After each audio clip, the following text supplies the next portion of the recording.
Carl Jung pernah bilang, until you make the unconscious conscious, it will direct your life and you will call it fate. Bahasa kasarnya? Gini, bro, selama lo masih bego sama diri sendiri, alias nggak tahu apa yang mengacaukan kepala lo dari dalam, hidup lo bakal kayak orang mabok yang nyetir truk tanpa rem di jalanan menurun, terus pas nabrak pohon malah ngomong, "Yah, mungkin emang udah jalan hidup gue." Padahal, itu bukan takdir, itu lo sendiri yang ngebut sambil tutup mata, nabrak pohon, terus update status, semua sudah digariskan. Intinya, banyak orang yang merasa hidupnya kayak zombie, dikendalikan oleh mentalitas yang udah kedaluarsa. Tapi mereka bangga, kayak, gue emang begini, apa adanya. Hello! Apa adanya lo itu produk gagal dari trauma, pola pikir busuk, dan luka batin yang belum diberesin. Bukan takdir suci yang dikasih dari langit. Makanya, kalau hidup lo masih drama mulu, patah hati terus, bokek abadi, kerjaan toksik, jangan dulu ngelus dada sambil bilang, mungkin Tuhan lagi ngasih ujian. Lah, kadang Tuhan juga capek ngeliatinnya. Lo bukan lagi diuji, tapi lo lagi ngelanjutin kebodohan sendiri sambil berdoa minta pencerahan yang gak bakal dateng kalau otak lo kayak got mampet. Jadi mau sampai kapan? Mau terus hidup kayak tikus got yang bangga berenang di air kotor? Atau mau mulai nyemplung ke dalam diri, ngorek semua sampah mental dan emosional yang lo pendam, dan beneran melek kayak manusia beneran? Pilihan di tangan lo sendiri, beban sosial. Bayangin gini, tiap kali lo pacaran, rasanya kayak udah ada kutukan. Pasti yang lo pilih itu manusia beku emosi, kayak batu es di Antartika. Sakit? Ya iyalah. Tapi lo malah bilang, gue emang selalu dapet yang begini. Di titik itu, Carl Jung dengan malesnya ngeliatin lo dari alam baka. Dia turun tangan, ngebuka portal, jalan santai ke arah lo, terus nempeleng jidat lo sambil ngomong. Lo itu bukan dapet, tapi itu lo yang nyari kayak anjing cari tulang. Kenapa? Karena di dalam otak lo, ada trauma yang tumbuh kayak benalu, ada luka batin, ada obsesi buat menyelamatkan orang lain yang bahkan dirinya sendiri nggak mau diselamatin. Lo pikir itu cinta suci?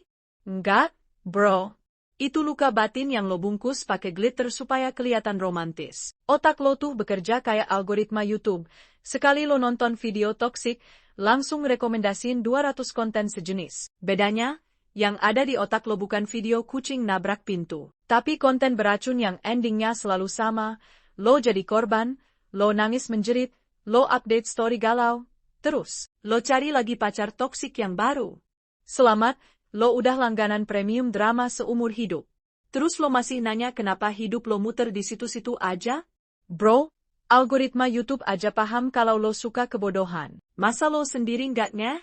Makanya, gak heran kalau hidup lo rasanya kayak sinetron murahan di mana lo sendiri yang nulis naskahnya sambil ngerasa kesepian. Pikiran bawah sadar itu kayak mantan yang diam-diam masih ngatur lagu kehidupan lo. Lo pikir lo udah move on, udah keren, udah pinter mulang drama lama tanpa baper. Tapi tiba-tiba, lo malah lagi dengerin lagu galau jam 2 pagi sambil stalking IG mantan yang udah nggak inget nama lo, yang bahkan udah ganti nomor buat ngilangin jejaknya. Dan lo cuma bisa mikir, kok bisa ya? Kok gue bisa terjebak di drama ini lagi? Ya karena lo belum nge siapa yang narik tali boneka dari belakang layar. Pikiran bawah sadar itu kerja kayak ghostwriter buat drama hidup lo. Lo pikir lo lagi jalan di hidup lo sendiri? Enggak. Lo lagi jadi figuran dalam film yang disutradarai sama luka-luka lama lo, yang lo simpen kayak koleksi kartu Pokemon. Dikit-dikit lo buka, terus bilang, ah, udah lama ini, gue udah nggak mikirin ini. Tapi, ya gitu, setiap lo denger lagu galau atau lihat foto dia di story, lo langsung kena jebakan Batman.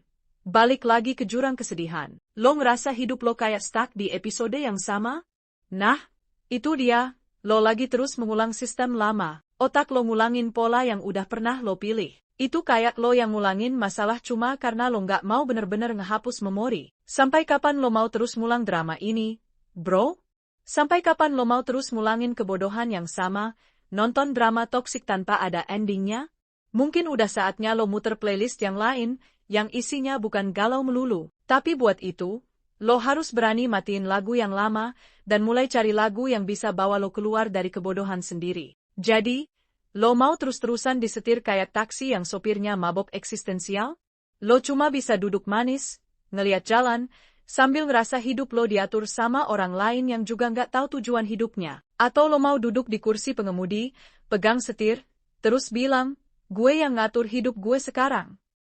Pilih, bro. Pilihan ada di tangan lo. Mau jadi penumpang yang cuma ngikutin arus atau jadi supir yang nentuin kemana arah hidup lo sendiri? Nggak ada yang nahan lo kok. Cuma diri lo sendiri yang sebenarnya bikin lo stuck. Tapi, dengerin gue baik-baik. Jangan pernah, sekali-sekali, lo ngeluh soal nasib kalau lo nggak mau bongkar dalam-dalam isi pikiran lo. Nggak bisa lo terus nyalahin takdir atau nasib buruk kalau lo sendiri yang memilih terus hidup di dalam zona nyaman yang penuh sampah emosional. Nasib itu cuma topeng bro. Topeng buat lo ngeles dari tanggung jawab. Lo nggak bisa terus bilang, ya udah, emang gitu takdir gue. Pas hidup lo amburadul, itu cuma cara lo buat ngehindarin kenyataan. Dan, Jung, meskipun udah mati, dia tetap lebih waras dari kebanyakan orang hidup hari ini. Lo tahu kenapa?